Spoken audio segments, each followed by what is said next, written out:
जाजपुर जिला रसुलपुर ब्लॉक ब्रह्मवर्दा स्थित मेसाईरा पड़िया सर्वभारतीय उर्दू कवि सम्मेलन अनुष्ठित हो बीएमसी यूथ कमिटी आनुकूल्य आयोजित यह सर्वभारतीय उर्दू कवि सम्मेलन भाईचारे समापन होईछि।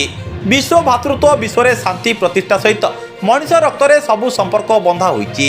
जो माटी रे जन्म होइचंती से माटी रे मिसिबु किंतु सबुदिन रहिबु छाड़ी जाइथिबा संपर्क को नहीं कवि माने मत व्यक्त करथिले। अनुष्ठित यह सम्मेलन में राज्यसभा सांसद सुलता देव, जाजपुर सांसद शर्मिष्ठा सेठी, बरी विधायिका सुनंदा दास को समेत बहु मान्यगण्य व्यक्ति कार्यक्रम को उपभोग करथिले। ब्रह्मवर्दा एक भाईचारार अंचल भावे भारत तथा विश्व में यह परिचय सृष्टि करिपारिछि। एठारे जो कार्यक्रम हुए ता भाईचारा एवं शांति श्रृंखलार सहित शेष होई अन्य अंचल पई उदाहरण सृष्टि होई पारिछि। राज्यसभा सांसद श्रीमती सुलता देव यह प्रकाश करथिले। सब बहुत खुशी हुए जे मु ब्रह्मवर्दार लोक। ब्रह्मवर्दा हूँ एक जगह एत संस्कृति संपन्न एत भाईचारार जगह आपण कौन जगार पाइबे। मु भावुचे भारत वर्ष ये केबे आमे हिंदू मुसलमान अलग है चलनु। आम ये जिते ईद हुए आमर हिंदू घर को सिमैया जाए, जिते दुर्गा पूजा हुए मुसलमान भाई मान घर को पिठा आसे। आम सब मिसिकी चलीचु। किसी गोटे सुविधा असुविधा जदि होती मुरबी मैंने बसिक शांति कमिटी करके सब समाधान कर दिखाती। मुझे भावुँ आज ये जो प्रोग्राम है देखु मदीना बागरे बीएमसी तरफ कमिटी जोटा आज करुच्ची मुशायरार प्रोग्राम ये देखते हिंदू मुसलमान समस्त बसिक देखुं। आपड़ ये जिनस कौन जगार पाइबे।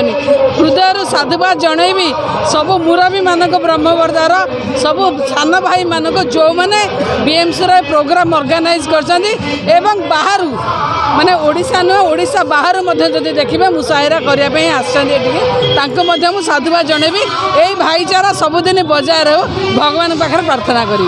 कार्यक्रम में राज्य तथा राज्य बाहर कवि नेहमतुल्ला रहमानी, गायक तबरेज हाशमी, मोजामिल हायता, अदनान प्रतापगढ़ी, आसाद अजमी, शाहिद गहर एवं नजमुल हासन प्रमुख जोगदे उपस्थित जनसाधारण को बहु उपादेय वार्ता प्रदान करथिले। सुरक्षा दृष्टि जिला प्रशासन पक्षर व्यापक व्यवस्था कर स्वेच्छासेवी अनुष्ठान युवक मैंने बहु गुरुत्वपूर्ण दायित्व लिभाइथिले। कार्यक्रम विलंबित राति पर्यंत चलता बेले हजार हजार संख्यार श्रोता उपस्थित थिले। Bureau report, Suryast news. Panchayat हूँ हिंदू मुस्लिम भाई भाईचारार पंचायत। आज से पंचायत रे मुस्लिम भाई माने आज गोटे कवि सम्मेलन करिसेंती। आज भारत वर्षर विभिन्न राज्यरू मुस्लिम भाई तांकर जो मौलाना माने आसीचंती। एठी बहुत सुंदर भाव रे आमे जेमती कहती देशात्मा बोधक गीत गाउचंती। आमे सेमती तांकर जो शायरी माध्यम रे आमे समस्ते भारत मातार संतान। आम भितर किछि भेदभाव नहीं। हिंदू मुस्लिम सिख ईसाई आमे समस्ते भाई भाई। यही जो भाईचारार नारा नहीं कि आज जो शायरी माध्यम रे बहुत सुंदर भाव रे से माने जो शायरी पढ़ुचंती। बहुत समय धरी आमे एठी बसिचु। आमर मानवर राज्यसभा सांसद सुलता देव मैडम आसीथिले, लोकसभा सांसद मानवर शर्मिष्ठा सेठी महोदय आसीथिले। आमे एठी बहुत समय धरी शुणिलु। एठू उठिकी जीवाक इच्छा हो नहीं। ए ब्रह्मवर्दा माटी भाईचारार माटी। एठी आगामी दिन में एठी इस्तमा मध्य होइतिला। तेणु ए बरी माटीर ब्रह्मवर्दा माटी एठी गोटे भाईचारार वार्ता सारा भारत वर्ष को ये गोटे दिग्दर्शन देउची। भाईचारार वार्ता आज सबू राज्य को आज यही प्रेरित होउची।